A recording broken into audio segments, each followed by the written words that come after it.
Assalamualaikum warahmatullahi wabarakatuh. Alhamdulillahi rabbil alamin. Wassalatu wassalamu ala asrafil mursalin Sayyidina Muhammad wa ala alihi wa sahbihi ajma'in.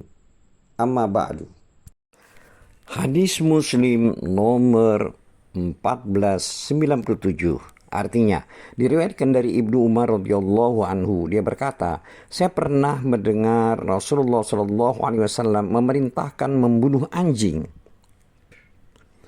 Sabda beliau, bunuhlah ular dan anjing, dan bunuhlah ular yang di punggungnya ada 2 garis putih, serta ular yang ekornya buntung. Karena kedua jenis ular tersebut bisa membutakan mata dan menggugurkan kandungan.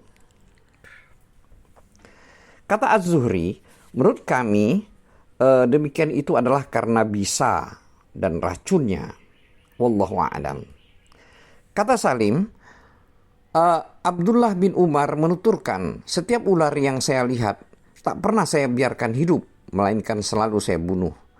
Pada suatu hari ketika saya memburu seekor ular yang bersarang mendekam di rumah, tiba-tiba Zaid bin Khattab Abu Lubabah lewat.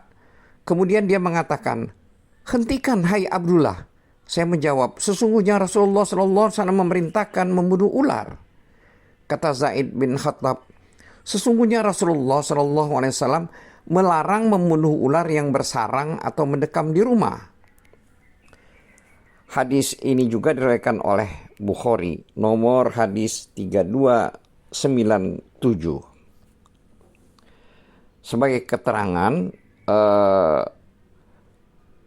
dikarenakan khawatir ular yang mendekam di rumah itu adalah jin yang menyamar.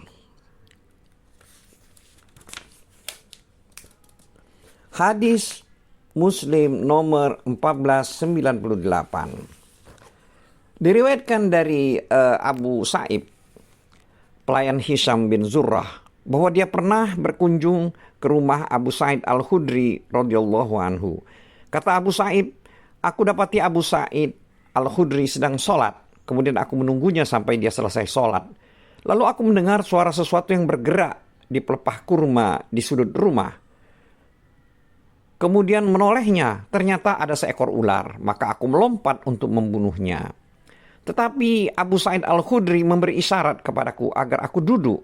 Maka aku pun duduk kembali. Setelah Abu Sa'id selesai sholat, dia menunjuk ke sebuah rumah di perkampungan itu. Lalu dia bertanya, kau lihat rumah itu? Aku menjawab, iya. Kata Abu Sa'id, di rumah itu ada seorang pemuda dari keluarga kami yang baru saja menjadi pengantin baru. Kata Abu Sa'id, kami pernah berangkat bersama Rasulullah SAW menuju peperangan Khandaq. Ketika itu pemuda tersebut mohon izin kepada Rasulullah SAW di tengah hari untuk pulang menemui istrinya. Pada suatu hari dia mohon izin kepada Rasulullah SAW. Kemudian beliau bersabda, bawalah senjatamu karena aku khawatir orang-orang Quraisyah menyerangmu. Laki-laki itu mengambil senjatanya lalu dia pulang. Tiba-tiba didapatinya istrinya sedang berdiri di tengah pintu. Lalu dia arahkan tombak untuk menikam istrinya karena dia cemburu. Namun istrinya mengatakan kepadanya, tahanlah tombakmu dan masuklah ke rumah agar kau tahu mengapa aku keluar. Laki-laki itu masuk, ternyata ada seekor ular besar melingkar di atas tempat tidur. Maka dia menikam ular itu dengan tombak. Kemudian keluar, lalu dia tancapkan tombaknya di depan rumah. Tiba-tiba dia mati. Tidak diketahui siapakah yang mati lebih dulu, ularkah atau pemuda itu. Kata Abu Sa'id Al-Khudri, lalu kami mendatangi Nabi SAW untuk melaporkan peristiwa tersebut. Kami katakan, berdoalah agar Allah menghidupkannya. Rasulullah SAW menjawab, mohonkan ampunan untuk temanmu. Setelah itu beliau bersabda, sesungguhnya di Madinah ini ada sekelompok jin yang telah masuk Islam. Bila kamu melihat sebagian mereka, maka berilah mereka izin selama 3 hari. Jika sudah diperingatkan agar dia pergi, ternyata dia masih tampak olehmu, maka bunuhlah dia, karena dia itu syaitan. Hadis Muslim nomor 1499.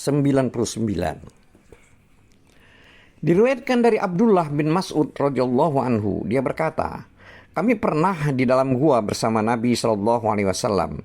Ketika itu diturunkan kepada beliau ayat surah yang artinya, demi malaikat-malaikat yang diutus untuk membawa kebaikan. Baru saja kami mendengar beliau membacakannya, tiba-tiba ada seekor ular keluar kepada kami. Kemudian beliau bersabda, bunuhlah ular itu. Kami segera berupaya membunuh ular itu, tetapi dia lari lebih cepat. Maka Rasulullah SAW bersabda, Allah melindungi ular itu dari seranganmu, sebagaimana Allah melindungimu dari serangan ular tersebut. Hadis ini diriwayatkan oleh Al-Bukhari nomor hadis 1830.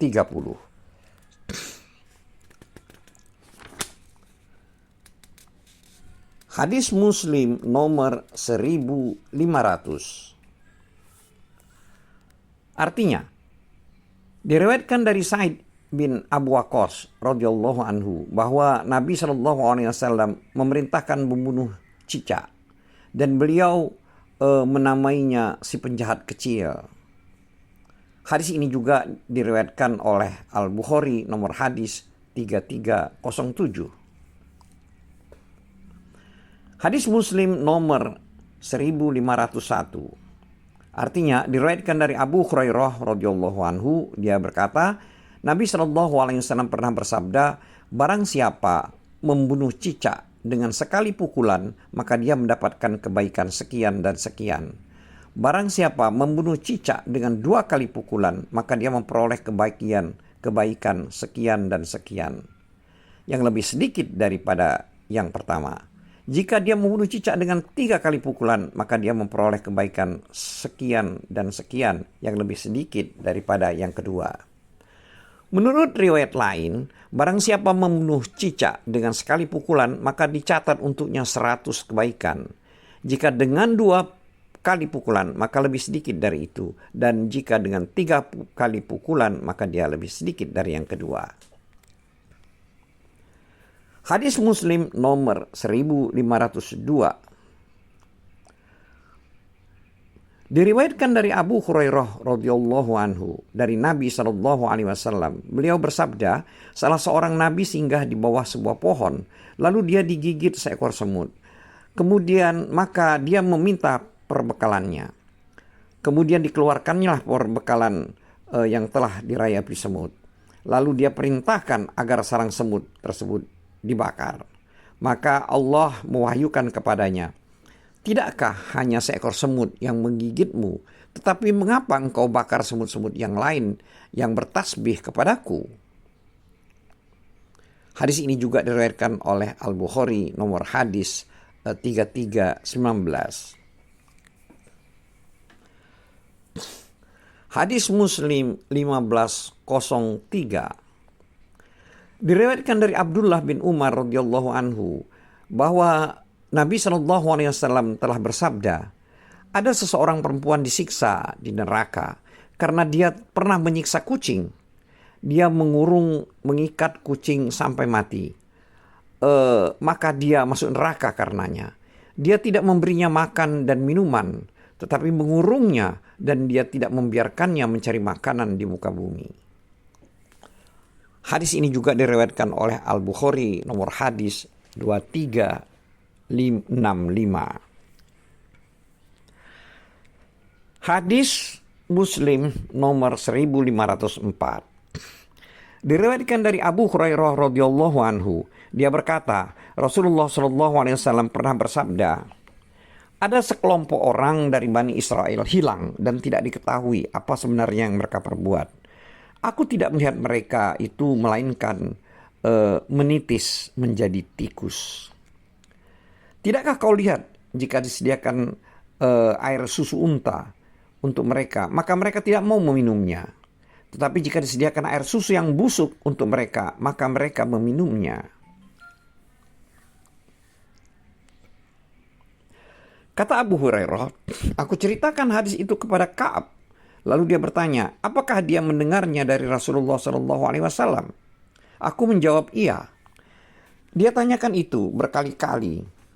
Aku pun balik bertanya, apakah aku ini membaca kitab Taurat? Menurut riwayat lain, apakah kitab Taurat itu diturunkan kepadaku? Hadis ini juga diriwayatkan oleh Al-Bukhari nomor hadis 3305.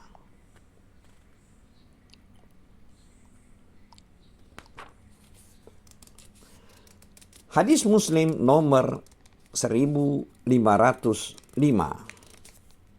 Artinya, diriwayatkan dari Abu Hurairah radhiyallahu anhu bahwa Nabi SAW pernah bersabda, ketika seseorang sedang berjalan di sebuah jalan, dia merasa haus, sangat haus. Lalu dia menemukan sebuah sumur. Kemudian dia turun ke dalam sumur itu untuk minum. Setelah dia keluar, tiba-tiba ada seekor anjing menjulurkan lidahnya sambil menjilat-jilat tanah karena sangat hausnya. Kata orang itu, anjing ini pasti sangat haus seperti yang aku alami tadi. Lalu orang tersebut turun lagi ke dalam sumur, lalu dia mengisi air ke dalam sepatu terompahnya. Kemudian dia bawa ke atas dengan cara menggigitnya sampai dia berhasil naik ke atas. Lalu dia meminumkan kepada anjing tersebut. Maka Allah membalas kebaikan orang itu dan mengampuninya. Para sahabat bertanya, ya Rasulullah, apakah kita mendapat pahala kalau kita berbuat baik atau menyayangi binatang? Nabi SAW menjawab, menyayangi setiap makhluk bernyawa ada pahalanya. Hadis ini juga diriwayatkan oleh Al-Bukhari nomor hadis 2363. Wallahu a'lam bissawab. Wabillahi taufiq wal hidayah. Wassalamualaikum warahmatullahi wabarakatuh.